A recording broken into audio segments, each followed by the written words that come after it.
अस्सलाम वालेकुम जी। अच्छा, दुनिया के अंदर ना जितने ये कम्युनिज्म हो गया, ये जमहूरियत के नाम पे कैपिटलिज्म हो गया, इस तरह के बहुत सारे प्रोग्राम्स ना लॉन्च हुए हैं माजी के अंदर। पाकिस्तान के अंदर जो इस वक्त में लॉन्च है प्रोग्राम, यानी कि मकासद क्या है, हम उस पर बात नहीं कर रहे कि पाकिस्तान को कैसा कमजोर एक स्टेट बना के रखना है और या फिर इसके पार्ट्स कर देने हैं, क्यों ताकि जो चाइनीज की जो ख्वाहिश है कि हम अपना जो एक एरिया है जो उसका 60% है, जो गैर आबाद है, जिसपे सिर्फ उनकी 6% आबादी है, वो पाकिस्तान के रास्ते उसको आबाद कर सके।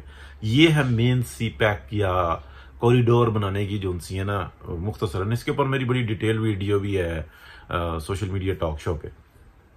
अच्छा, इस वक्त जो राइज है, यानी कि मैं एक एग्जांपल देता हूं कि जो एक रशियन जर्नल था, वो पार्लियामेंट के अंदर जब एक नया निज़ाम बना रहे थे, एक मुर्गा लेके आया और फिर उसने उसके पर नोचना शुरू कर दिए और उसके जिस्म से सारे पर उखाड़ दिए। तो उसके एक हद के बाद जो हर दफा चिल्लाता था, चीखता था, एक एक पर नोच दिया तो उसका सारा जिस्म जो था ना खून आलूद था और वो एक गोश्त का लोथड़ा, और वो ऐसी सूरत हाल बन गई। फिर उसको जमीन पर छोड़ा और वो पार्लियामेंट के अंदर ना वॉक करना शुरू हो गया, अपनी पार्टी को समझा रहा था ये बात, और मुर्गा उसके पीछे पीछे चल रहा था और बोल रहा था, यानी कि कोक कोक कर रहा था और उससे यानी कि उससे इल्तिजा कर रहा था। अब ये उसने बताया कि ये कि जानवर की जो है ना ये खुसूसियत है, इसी तरीके इंसान की होती है। जब एक भाई दूसरे भाई के साथ ज्यादती करता है ना, तो जिसके साथ ज्यादती होती है और उसकी जिंदगी ट्रबल में आ जाती है, तो वो भाई की तरफ ही देख रहा होता है कि तूने मेरे साथ ज्यादती किया, तू इस्लाह कर। ये आ गई इंसानी फितरत। वो जानवर की फितरत है, इंसानी फितरत एक जैसी है यहाँ पे। यहीं पे इमरान खान को भी अगर आप देखें तो कैसे वो फैसलाबादियों के नाम रखता है और वो पेशावरियों के बारे में क्या लुंडेबाजी की बात करता है और उधर माँ की गाली देता है फैसलाबादियों को, और इसी तरीके से हर एक जो सोसाइटी का हिस्सा है ना उसको टीज करता है, फिर उसको पलट कर देखते हैं। औरत को गाली देता है, औरत पलट के देखती है उसकी तरफ। ये है मेन जो साइंस चल रही है। अब हमें ये समझना होगा, क्या हम इससे निकल सकते हैं? निकल सकते हैं। अच्छा, मैंने अभी तक कोई दूसरा नहीं देखा, लेकिन 4 साल पहले से लेके अभी तक मैं जितना भी हमारा छोटा सा जो सर्कल है सोशल मीडिया का, उसके अंदर मैं बता रहा हूं कि जादू का इस्तेमाल होता है और पॉलिटिक्स के अंदर होता है, और 2 तरह के जादू का इस्तेमाल होता है जो कि एग्जिस्ट करता है, जिसको पूरी दुनिया तस्लीम करती है। एक आवाज का जादू, दूसरा तस्वीर का जादू, और इसको हम एडवर्टाइजमेंट भी कहते हैं। अब उसके अदादो शुमार, यानी कि एक जादू की एक नस्ल मैं आपको बताऊं या किस्म कह लें, मुसलमान जनाब मुजरिम होते हैं, ये झूठे होते हैं, ये टेररिज्म करते हैं। आज तक मुसलमानों ने टेररिज्म किया ही नहीं।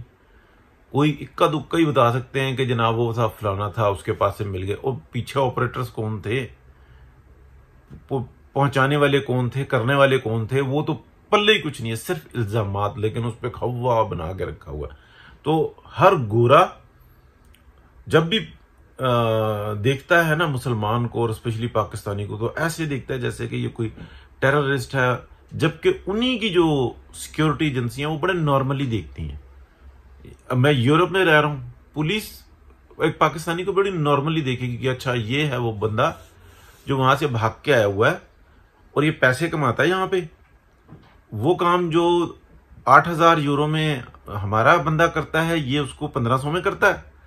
और ये जो सा ना 800 लीगली और 800 इनलीगली भेज देता है, 700 इनलीगली भेज देता है, तो 1500 उसके हो गए। अच्छा, ये खाता पीता भी जो ना ये यहाँ पे हमारे ज़कात खरात के जो ना 100-150 खा के उसमें जीता है। वो सिक्योरिटी का जो बंदा है ना वो ऐसे देखता है, गोरा और तरीके से देखता है, क्योंकि उसको ऑपरेट किया हुआ है। ये हैं वो जो टेररिस्ट होते हैं। ये एक साइंस आ गई। अच्छा, इसी तरीके से कई मिसालें दी जा सकती हैं, लेकिन चलें पाकिस्तान के अंदर क्या हो रहा है इस वक्त में। इमरान खान को लॉन्च किया गया, किसने किया? डॉक्टर सरार ने बताया और दीगर लोगों ने बताया कि भाई वो शख्स एक खास एजेंडे के ऊपर आया, और उसको भेजने वाले कौन है? उसके ससुराली हैं। उसके ससुराली जो हैं वो कौन है? वो एक ज़ैनिस्ट ग्रुप से ताल्लुक रखते हैं और वो उसका फंडर्स हैं, और उसका ब्राउन गोल्ड्स में एक बहुत बड़ी सीट पर भी रह चुका हुआ है। वो सीट जो उनसी थी, बेशक कि वो बिजनेसमैन की थी यहूदियों में, लेकिन उनके लिंक्स, यानी कि वो फंडर्स जो फंड करते हैं वो किसी खास तंजीम को करते हैं जो कि एंटी मुस्लिम होती है। ये चीज आ गई। अच्छा, हकीम सईद साहब ने भी बता दिया था, इसलिए कि ये बड़े दाना लोग होते हैं, ये वो पूत के पांव पालने में नजर आते हैं ना, तो वो बिल्कुल ऐसे होते हैं। छोटा सा बच्चा होता है, उसकी फनकारी देखते हैं कि यार ये कैसे हमें पूरा करता है, तो इसी तरीके से या सिखा दिया जाता है, उसको ऐसा बना दिया जाता है, ये भी मसला होता है। तो वो फिर वैसे ही काम कर रहा था। वो कहता है यही चीज जो है ना एग्जिस्ट करती है। अब ये जो शख्स है, बहुत सारे समझ रहे हैं, बहुत सारे समझ रहे हैं। जैसे कि अब मैं एक मौजू से हट कर एक और बात करने लगा हूं कि जो पिछले साल हुआ जिसमें PMLN पूरी ट्रैप हुई, शहबाज शरीफ, मियां मोहम्मद नवाज शरीफ से लेके मरीम नवाज से लेके सब ट्रैप हुए। और क्या बताया था कि ये शख्स मुल्क खा जाएगा तुम्हारा। इमरान रियाज के अल्फाज सुन लो, यही लफ्ज बोले थे, यही मायने थे, शिद्दत के साथ थे कि तुम 5 साल के बाद 5 साल पूरे करवा के इंतखाब की तरफ, ये 5 साल से पहले डिफॉल्ट करवाएगा, ये सब कुछ कर देगा। और हकीकत भी थी। लेकिन उस साजिश के पीछे भी एक और साजिश थी, क्योंकि अगर खुदा ना खास्ता ऐसा होता, छोटी सी मदद आती बाहर से और ये पाकिस्तान एक बहरान से निकल जाता, पकड़ा कौन जाता? करने वाले पकड़े जाते। क्योंकि जिस दिन पाकिस्तान के अंदर असल इंसाफ होगा ना, ये जुडिशरी में बैठे हुए गंदी काली भेड़ें पकड़ी जाएंगी और सिक्योरिटी एस्टेब्लिशमेंट के अंदर बैठी हुई काली भेड़ें पकड़ी जाएंगी, तो सारा मुआशरा साफ हो जाएगा। जो इंसान होते हैं ना, उसके अंदर छोटे मोटे करप्शन लेना देना चलता है, माफी किसी की नहीं होती, लेकिन चल रहा होता। दुनिया के अंदर कोई ऐसा मुआशरा नहीं आया, मतलब सबसे नीट एंड क्लीन जो आया वो हमारे लिए, हम उसके मिसाल नहीं देते, ठीक है, हमारे लिए वो सब कुछ है। यानी कि दीन इस्लाम जो आया यही था सबसे बेहतरीन निजाम। लेकिन उस वक्त में भी देख लें, 1000 मिसालें मिल जाएंगी, फलाना शराब पीता था, फलाना ये काम करता था, वो उसको इस चीज की सजा मिली नबी पाक के दौर में भी और बाद में भी। तो इसका मतलब यह है कि कुछ ना कुछ इक्का दुक्का चल रहा था, यानी कि मुआशरा 98% 99% दुरुस्त चल रहा था। लेकिन जो लोग गलत काम कर रहे थे और पकड़ में आ जाते थे, उनको सजा मिलती थी। इसी तरीके से यहां पर है। अब बहरहाल जी, हम मुख्तसरन बहुत अपनी बातें दोहराते रहते हैं। इस वक्त में PMLN के ऊपर जो था बड़ा सख्त वक्त इनके साथ धोखा हुआ, और उस धोखे के अंदर हमने ये देखना है कि यही काम, यानी कि जो इस्लाह की तरफ जा रहा था, उसको इन्हीं के कंधों पर डाल दिया गया। PMLN ही वो जमात है कि अपना जो अपने ऊपर पड़ा हुआ गंद है ना, उतार रख सकती है। लेकिन अगर आप ये कहें कि स्ट्रेटजी ये हो, मतलब मैं बिल्कुल वाजे दो टोक लफ्जों में बहुत शुरू से कहता रहा हूं, अगर ये सोचें कि एक गधा घोड़े की रेस में जीत जाएगा, तो उसकी काम है ही नहीं है। डे फर्स्ट से कह रहे हैं, शहबाज शरीफ साहब को चाहिए इस वक्त में ज़हन में रखें, वजारत उज़्मा से हटने की जरूरत नहीं है। अब आके जो हालात आज की तारीख में, सदारत मुस्लिम लीग नून की हटा दें अपने पास से, कहें कि नहीं मियां साहब कायद हैं आप हमारे, ये इस ओहदे से मैं बरी जिम्मा होता हूं। अगर अपनी और अपनी पार्टी की 1% भी इनको इज्जत का ख्याल है, और अगर जो है ही लालच अंधी कि मैं और मेरा बेटा, तो फिर कुछ नहीं हो सकता। हमजा शहबाज को कायद जो PMLN की लीडरशिप दी हुई है ना, यानी कि अगर वो वजीर आला से या अपोजिशन लीडर हटा दें, बिल्कुल PMLN के अंदर कहें कि ये ठीक है, ये सेकंड टियर के अंदर आ गए, सब जगह पे रहेंगे, जब मौका आएगा या काबिलियत शो करेंगे तो फिर कुछ होगा, किसी और को क्यादत दें PMLN की। वजीर आला अगर दोबारा बनते हैं तो हमजा शहबाज को हटा दें, मियां शहबाज शरीफ वजारत उज़्मा अपने पास रखें, ये मसले का हल है। PMLN के अंदर अगर PMLN की अक्सरियत ये चाहती है, कायद इस बात का दें कि जी ठीक है आप चुनो, मरीम नवाज को चुनना चाहते हैं, शाहिद खाकान अब्बासी को चुनना चाहते हैं, जिसको चुनना चाहते हैं, मियां नवाज शरीफ के हाथ से गेम निकल चुकी हुई है। ये रेत के जो है ना मुट्ठी के अंदर है और पानी ऊपर से आ रहा है, ये किसी सूरत नहीं रुकेगी, रेत का एक दाना नहीं रुकेगा, सब बर्बाद हो जाएगा। लेकिन यही अगर पंजा खुद से खोल दिया तो ये सब कुछ जो है ना पलट के दोबारा आ जाएगा, क्योंकि सारा जो मामला है ना वो इस वक्त में अवाम के हाथ में जा चुका हुआ है। मियां नवाज शरीफ ने तरबियत जो की वो उसी तरीके से चल पड़े। अब वो टिकटें गलत बांटी, मुंह पे दे के मारी, ऊपर से बेईमानी की, वो भी नहीं पकड़ सके। ये इतने नाअहल नालायक साबित हुए, बमा मरियम नवाज शरीफ समेत, कि मुबारकबाद दे रहे, शाबाश है भाई।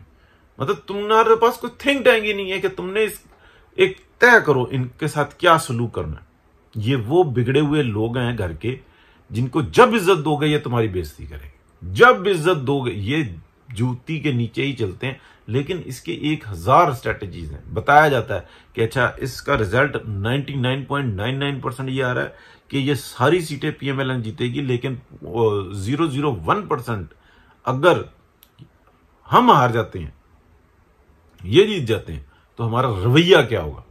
अगर 50-50 होंगे तो क्या रवैया होगा, यानी कि जिसकी तुक्की ना बनती हो उसके ऊपर भी जो है ना तय करना होगा।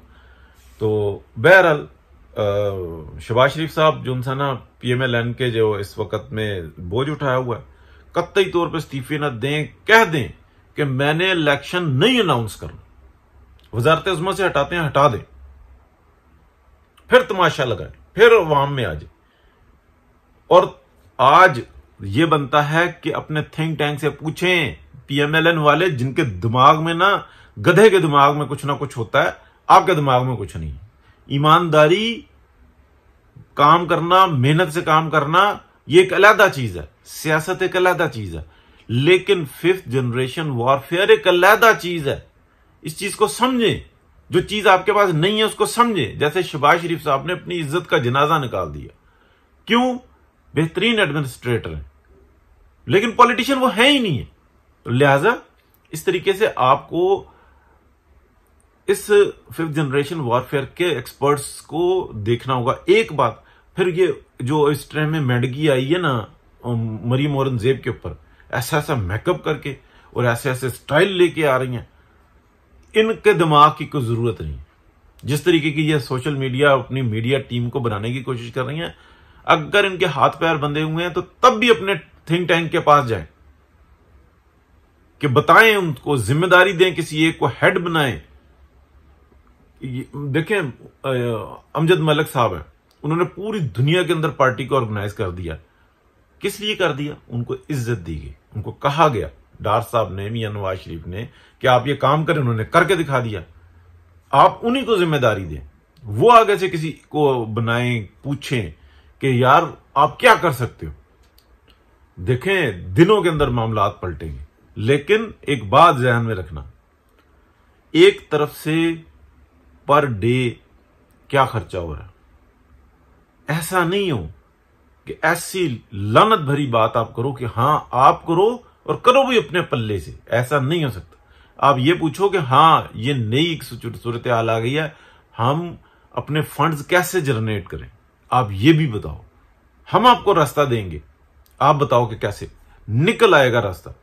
सच 10% पर भी खड़ा हो जाता है, 90% के ऊपर छा जाता है। लेकिन आप ये सोचो कि फ्री में सब कुछ हो नहीं सकता, कोई नहीं करेगा, इसलिए कि मुमकिन नहीं है। उसका लिए रास्ता निकाला जा सकता है। कैसे आ जाएंगे हक हलाल के सही सीधे रास्ते से, वो भी सब कुछ हो जाएगा। लेकिन अगर आप ये कहें कि हाँ भाई हाँ अब ये हो गया, तो लिहाजा हमारे जितने साबिक मिनिस्टर हैं, ये जो मुंतजदा मिनिस्टर हैं, इनके बेटे, इनकी बेटियां, इनकी बीवियां और इनके ग्रैंडसन्स हैं, ये बेहतरीन है, तो फिर जो काम बिगड़ना है ना वो 100 गुना ज्यादा बिगड़े। इस वक्त पीएमएलएन का कारकुन जो है ना, आखिरी बात, बहुत नाराज है, शिद्दत से नाराज है, जिन्होंने अपनी जिंदगियां गला के रख दी। आपने उनको पूछा भी नहीं। मरियम नवाज कभी कभार कुछ छोटा मोटा करती है, लेकिन आगे से उसके पल्ले ही कुछ नहीं है। और मियां नवाज शरीफ साहब वो कहते हैं कि मैंने अपनी बेटी को ना मरते देखा, तो फिर मैं भी मियां मोहम्मद नवाज शरीफ ने, इससे ज्यादा एक दफा नहीं 10 दफा ये अल्फाज मैंने बोले हैं, मुख्तलिफ तरीके से बोले हैं, लेकिन मियां साहब को भी होश करनी होगी। कहने का मतलब ये होता है कि होश दिलाए वक्त से पहले, होश करें कि ये जो पीएमएलएन की जो सियासत का ताज है ना, ये मरियम नवाज के सर पे आ चुका हुआ है। समझ लें। बहुत शुक्रिया।